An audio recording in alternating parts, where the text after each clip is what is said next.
Hello, I'm Channing Benson, Split's Experimentation Advisor, and this video is about AA testing. What is an AA test?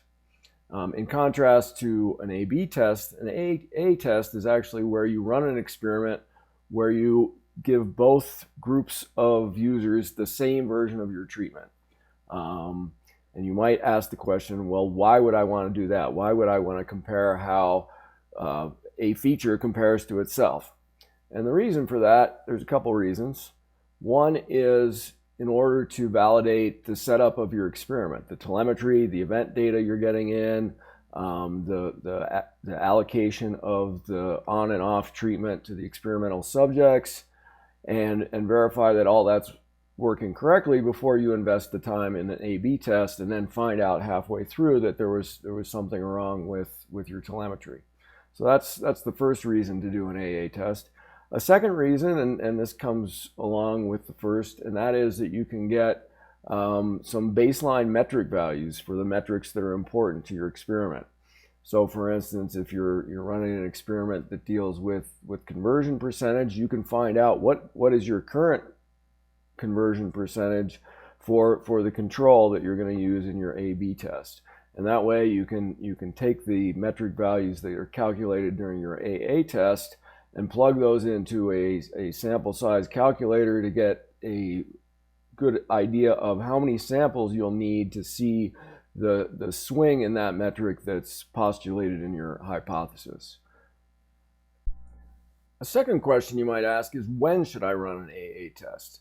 The ideal time for that is between the setup and the execution of your first experiment. That's when you're uncertain whether or not your instrumentation is set up correctly, and you have the most risk of getting halfway through an experiment and finding out something went wrong. Some of the prerequisites that you want to make sure you have set up before running an AA test are that the events that make up the core of your metrics, that feed into your metrics, are flowing and are accurately represent the ID that you're going to pass to get treatment, and that you have metrics created that use those events so that you can, again, get baseline values for your sample size analysis, but also because that's going to help you evaluate whether or not your AA test was successful. So now let's go through the steps you'll take in executing an AA test. The first thing you're going to want to do is set up a split and call it AA test. So let's create a split. We're going to call it AA test. In this case, our traffic type, let's say, is user, because we're going to be running this on logged in users. And we can give it some tags if we want, but let's just go ahead and we'll create that split, and then we'll add some targeting rules. And we've got an on treatment and an off treatment. So we're going to be testing two different versions, allegedly. And we're going to set a targeting rule, the default rule. We're going to make server percentage of 50-50. And you may want to run this percentage for your AA test the same way you expect to run it for the subsequent AB test. The idea here is you want to make sure that your entire sample population is being divided according to the ratios you set up here. So we save that split, and we'll call it AA test for first experiment as our comment in the commit log here. And there we go, we have our targeting rules. Now the other thing that you're going to have to do here once this split is created is your developers will have to add a get treatment call for the split AA test. And a best practice would be to add this get treatment call at the same place where you expect to have the get treatment call for the feature for which you'll be doing an A/B test. The difference being that the code should not take any action based on the treatment returned from the get treatment call. On and off should be treated exactly the same. That's the point of the AA test, is to have two groups of users that you can compare that saw the exact same thing. And by noting that there's no overall difference in behavior between those two groups of users, you can verify that your telemetry is correct. So once you have the code deployed and the AA test running, how long would you want to run it for? And of course, the answer to that is it depends on the traffic level you expect to your site. How long will it take to get a reasonable sample of users? and then whether or not there's any seasonality periods like weekends that you want to include in the measurement of your baseline metric. But a week is a good rule of thumb for that. So after that week has elapsed, what is it that you want to check for in your AA test? So let's actually go take a look at that. Here's our split AA test, and this one has actually been running a little bit longer than a week, but no matter, we can take a look at the effect on the metrics. The first thing you want to look at is to make sure that you do not have a sample ratio mismatch. In other words, were your users actually allocated at the percentage that you specified in your targeting rules? So in this case, yeah, just looking at it, roughly 8,911 users in the on treatment, 8,929 users in the off. So that looks good. And then you can also, we do a check on our back end, and if it's valid, we'll tell you that, and we'll show you, what the targeted ratio is and what the current ratio is. So in this case, for our AA test, it looks like we're cool with no sample ratio mismatch. So that's a first step. The second step is to look at the metrics. We've got 7 metrics that we've actually got values per user that we can look at. And notice that they're all statistically inconclusive. And that is what you want to see for an AA test, because we're actually comparing the same thing against itself, so you would not expect there to be any statistically significant difference between the measurements. And you can see that here. One thing to be aware of is it is possible that you could get a statistically significant metric for an AA test.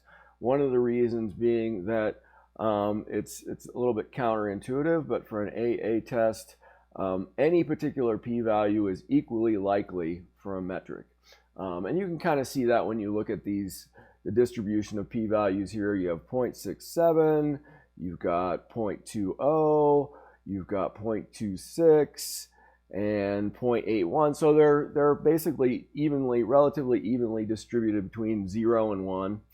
And that's to be expected. You can also drill down on the metrics, and this is where you would want to get the values to use as the baselines to go into a sample size calculator. So let's imagine that bookings per user is our key metric for our experiment we're going to run. Let's drill down into this, and we can see that there's a very slight effect, minus 2%. But if you look at the mean here, 0.35715 versus 0.34912. The standard deviation is the same. The 95th percentile is the same, and this is what you would expect because we're measuring behavior on the same exact treatment. So you would not expect to see any significant differences. Another way you can kind of see that is if you look at the values over time versus the impact over time, and you can see those two lines are extremely close with just a little bit of variance between them, and that's what you would expect.